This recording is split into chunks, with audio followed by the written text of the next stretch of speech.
वाराणसी और काशी जी एक ही है। वहां पर काशी जी में 80 घाट है, 80 घाट, और वरुणा नदी और 80 घाट के जो बीच का जल है, संगम है, उसे बोलते हैं वाराणसी। ये जो वाराणसी का ये घाट है, 80 घाट काशी जी का, ये श्री रामचरितमानस का सबसे पहला घाट है। यहाँ पर वक्ता के रूप में गोस्वामी तुलसीदास जी महाराज है, और श्रोता के रूप में गंगा मैया कह लीजिए, साधु संत समाज कह लीजिए, या गोस्वामी जी कहते हैं स्वांत सुखाए तुलसी रघुनाथ गाथा। अपने अंतःकरण के सुख के लिए एवं समस्त जग कल्याण के लिए श्री राम जी की रामचरितमानस की रचना सबसे प्रथम घाट काशी जी के 80 घाट पर हुई। इस घाट का नाम है शरणागति घाट। क्या नाम है? शरणागति घाट। यहाँ पर पहले घाट पे कौन है वक्ता? कौन है जी? तुलसीदास जी महाराज। यहां पर तुलसीदास जी महाराज कहते हैं कि मैं आपको वो कथा सुनाऊंगा जो तीर्थराज प्रयाग में याज्ञवल्क्य जी ने भरद्वाज ऋषि को सुनाई थी। अब कहां पहुंचे हम? तीर्थराज प्रयाग। तीर्थराज प्रयाग ये श्री रामचरितमानस का दूसरा घाट है। यहाँ पर वक्ता के रूप में है याज्ञवल्क्य जी, और श्रोता के रूप में भरद्वाज मुनि है। इस घाट का नाम है कर्म कांड घाट। जितनी भी कर्म संबंधी बातें हैं श्री रामचरितमानस में, वो सभी याज्ञवल्क्य जी ने बताई। यहाँ पर याज्ञवल्क्य जी कहते हैं कि मुनिवर, मैं आपको वो कथा सुनाऊंगा जो कैलाश पर्वत पर भगवान शंकर जी ने मां पार्वती जी को सुनाई।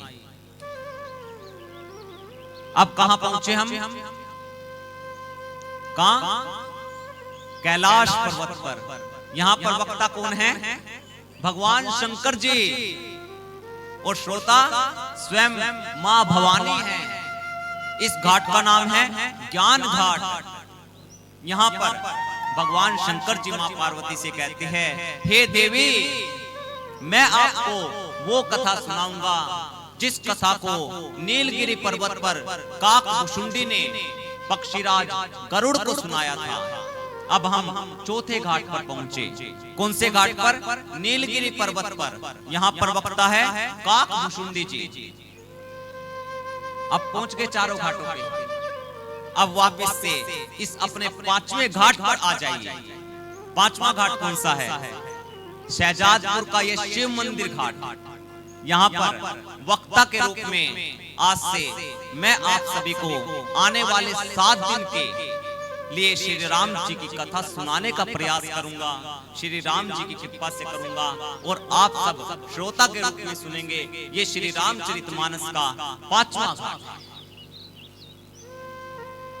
सभी वक्ताओं ने अपने अपने श्रोताओं को महिमा सुनाई। क्या सुनाई? क्या हो जाता है इसे सुनने से? इसे श्रवण कर, इसे श्रवण कर मिट जाती है। क्या मिट जाती है? एक नहीं 100 जन्म जन्म के व्यथा हो। जय जय राम कथा, जय श्री राम कथा, जय जय राम कथा, जय श्री राम कथा, जय जय राम कथा, ओ जय श्री राम कथा, जय राम कथा, जय श्री राम कथा। इसे श्रवण कर मिट जाती है कथा, श्रवण कर मिट जाती है जन्म जन्म की व्यथा। जय जय राम कथा, जय श्री राम कथा, जय जय राम कथा, हो जय श्री राम कथा।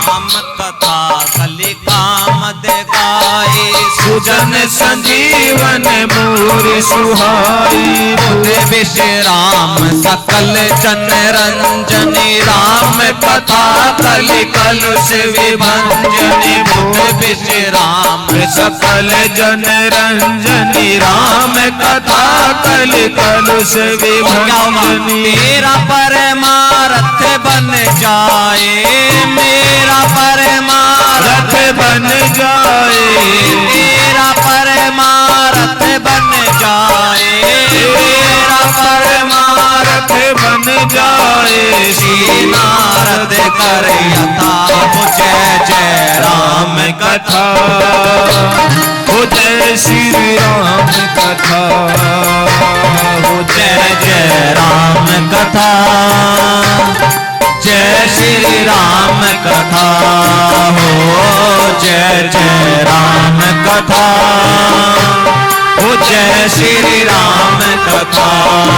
इसे श्रवण कर मिट जाती है कथा, श्रवण कर मिट जाती हो जन्म जन्म की व्यथा। हो जय जय राम कथा, हो जय श्री राम कथा, हो जय जय राम कथा, हो जय श्री राम कथा।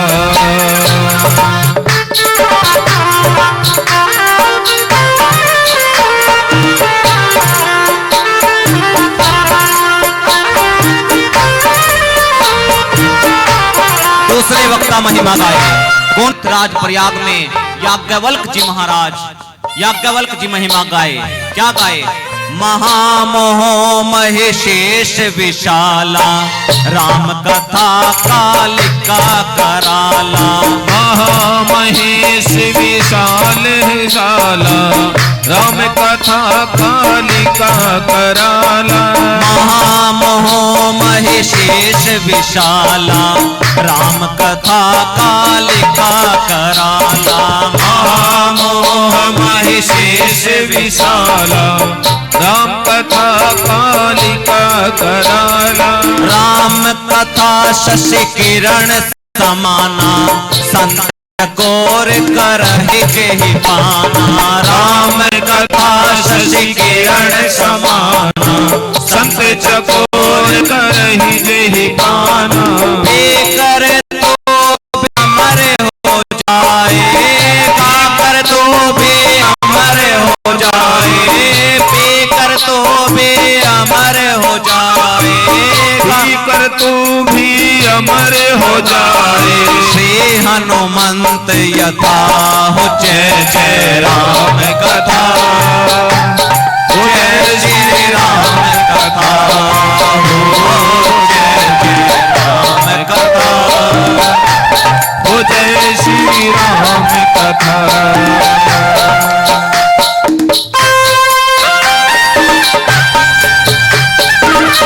अब आ गए, कौन आ गए?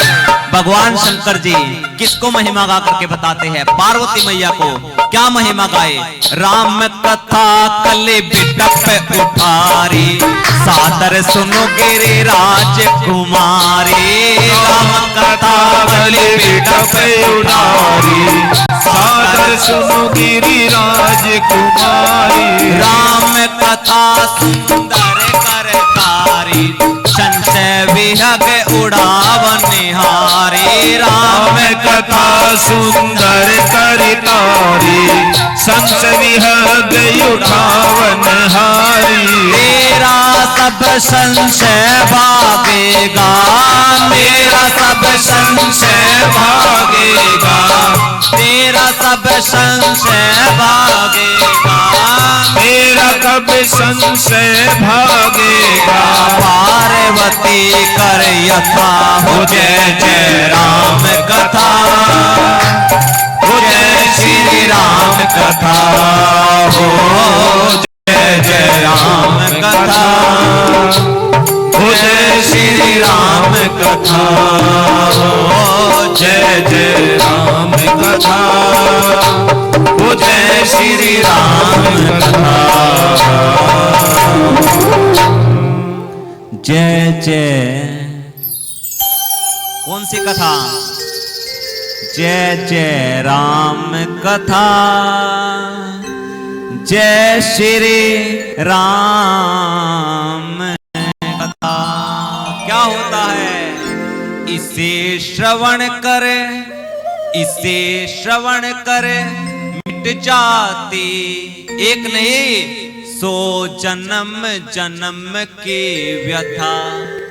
जय जय राम कथा। ये चारों वक्ताओं ने महिमा गाई अपने अपने श्रोताओं को। सबसे पहले वक्ता ने क्या महिमा गाई? राम कथा कली कामद गाय। कामद गाय समझते हैं?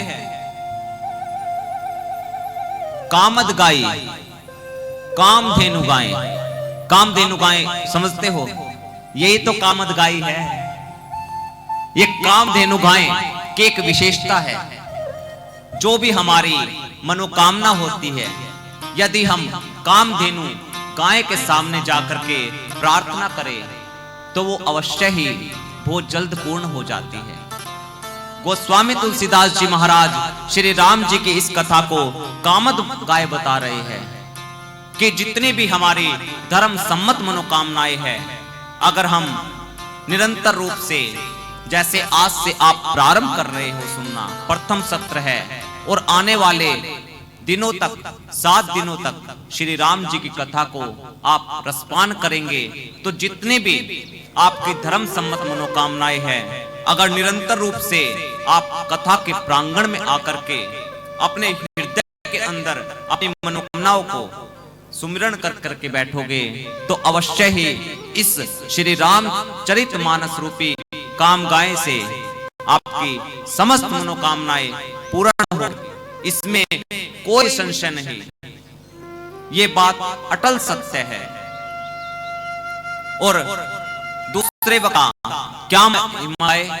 महा मोह महेशेष विशाला, राम कथा कालिका कराला। महामोह महिषेश एक दैत्य हुआ, महिषासुर। महिषासुर का वध किसने किया? किसने किया? मां काली ने किया। मां काली ने किया। तो हमारे जीवन में विकार कौन कौन से हैं? काम, क्रोध, लोभ, मद, मोह, मत्सर। यानी कि जिस प्रकार से महिषासुर का वध मां काली ने किया, यदि हमारे जीवन के जो ये विकार है 6 के 6, काम, क्रोध, लोभ, मद, मोह, मत्सर, यदि ये महिषासुर का रूप ले ले, तो इनका वध करने के लिए ये श्री राम जी की कथा मां काली के समान है। और याज्ञवल्क्य जी कहते हैं, राम कथा शशि किरण समाना, संत चकोर करहि जेहि पाना। ये राम जी की जो कथा है, शरद पूर्णिमा का जो चंद्रमा होता है, उन चंद्रमा की किरणों से अमृत बरसता है। उस अमृत को पाने के लिए चकोर लालायित हुआ रहता है। इसी प्रकार से ये श्री राम जी की जो कथा है, इस कथा रूपी अमृत को पान करने के लिए संत रूपी चकोर की तरह ही लालायित हुआ रहता है। ये महिमा याज्ञवल्क्य जी ने बताई। और फिर तीसरे वक्ता भगवान शंकर जी महिमा बताते हैं, राम कथा कली बिटप उठारी, सादर सुनु गिरिराज कुमारी। बिटप उठारी समझते हैं? नहीं समझते। कुल्हाड़ी समझते हैं? सभी समझते होंगे। हमारे जीवन में जितने भी विकार हैं, काम, क्रोध, लोभ, मद, मोह, मत्सर यदि ये वृक्ष का रूप धारण कर ले तो ये जो श्री राम जी की कथा है ये कुलाड़ी के समान है उस विकार रूपी वृक्ष को काटने के लिए। आगे क्या कहते हैं भगवान शंकर जी? राम कथा सुंदर करतारी, सुंदर करतारी यानी सुंदर ताली के समान है। सुंदर ताली क्यों बताया? अब यहां पर पक्षियों का समूह बैठा हो और जाकर के आप एक बार क्या होगा, पक्षी कहां जाएंगे?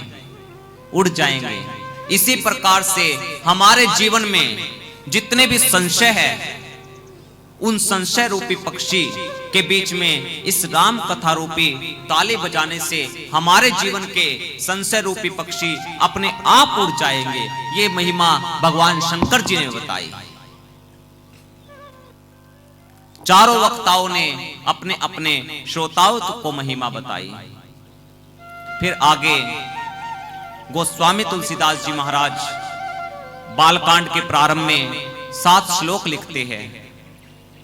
वर्णानामर्थ संघानाम रसानाम छंदसामपि मंगलानाम च कर्तारो वंदे वाणी विनायको। ये बालकांड का सबसे पहले श्री रामचरितमानस का सबसे प्रथम श्लोक। इस श्लोक में गोस्वामी तुलसीदास जी महाराज मां सरस्वती जी की और भगवान श्री गणेश जी की एक साथ वंदना करती हैं। क्यों करते हैं एक साथ? हे मां सरस्वती, आप मेरे कंठ में वास करें और मेरी कलम से ऐसा शब्द, ऐसी चौपाई ही लिखवाइए जिस चौपाई के माध्यम से जगत का कल्याण हो। भगवान श्री गणेश जी सबसे प्रथम पूजनीय देवता है।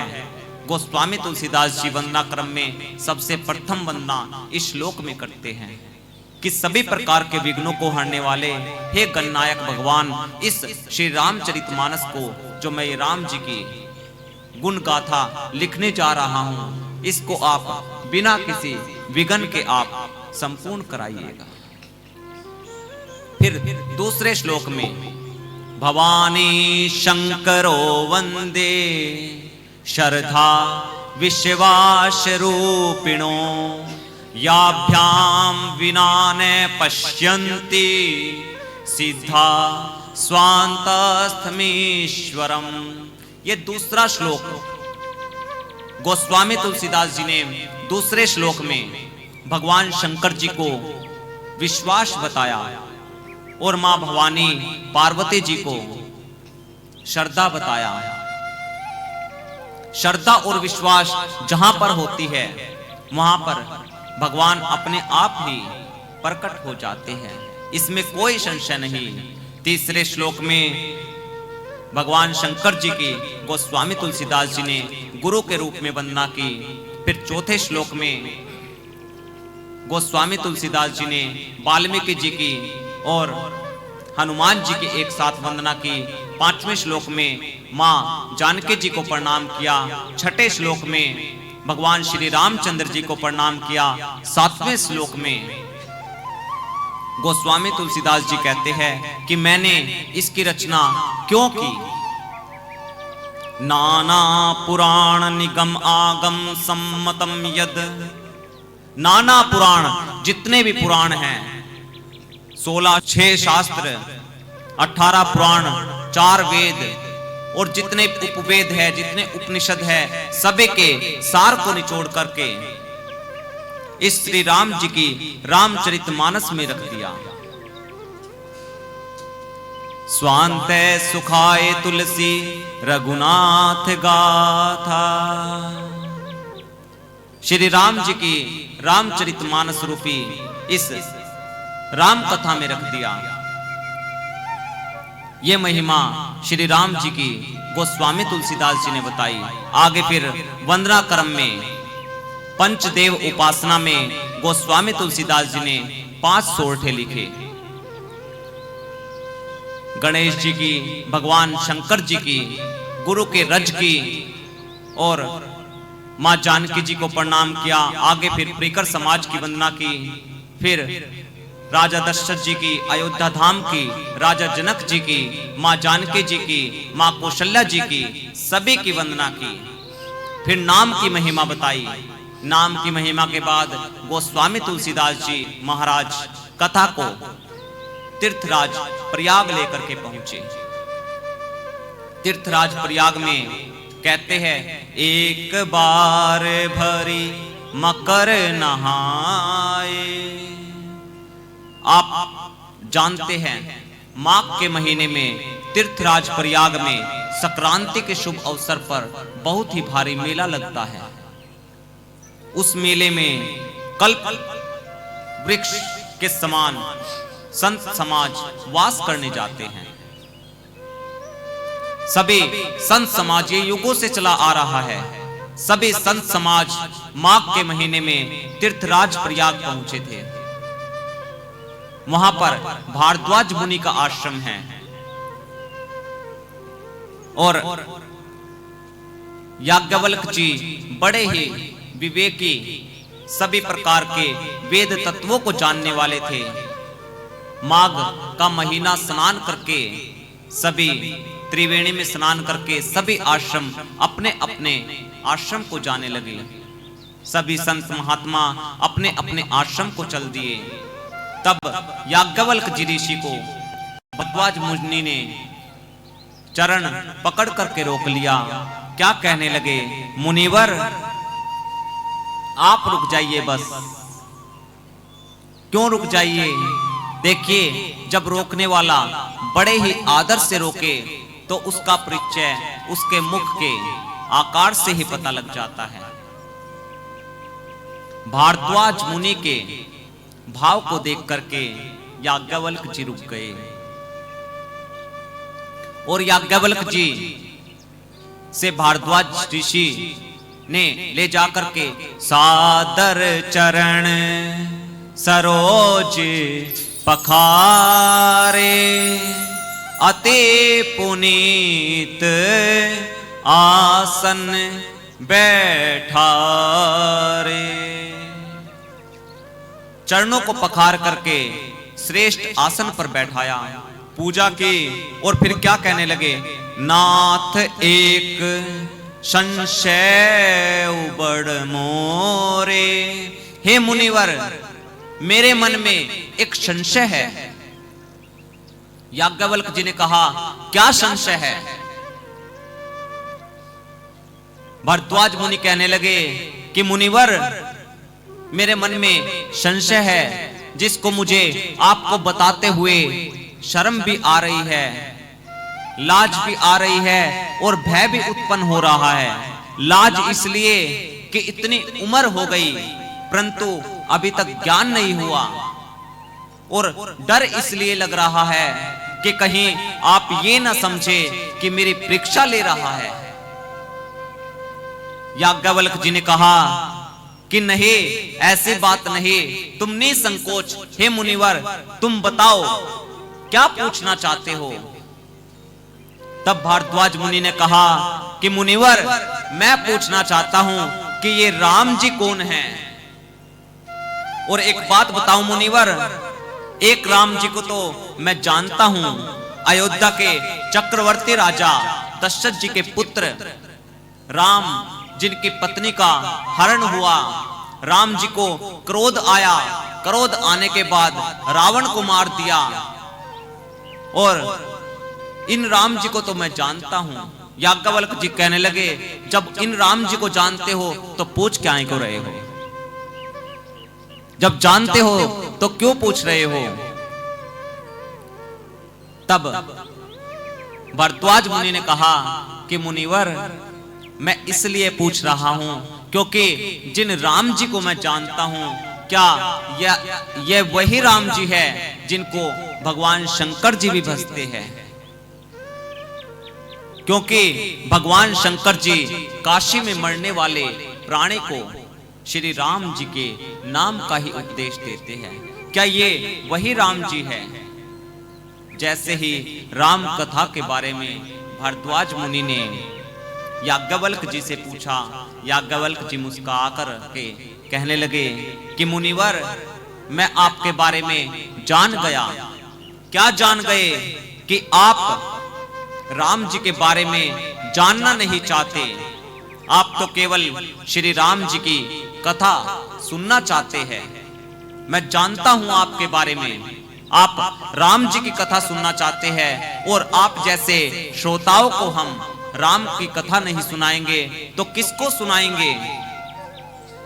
जो आपने प्रश्न किया है, एक बार यही प्रश्न भगवान शंकर जी से मां पार्वती जी ने किया था, उसका उत्तर मैं आपको बाद में सुनाऊंगा। उससे पहले मैं आपको एक और कथा सुनाता हूं।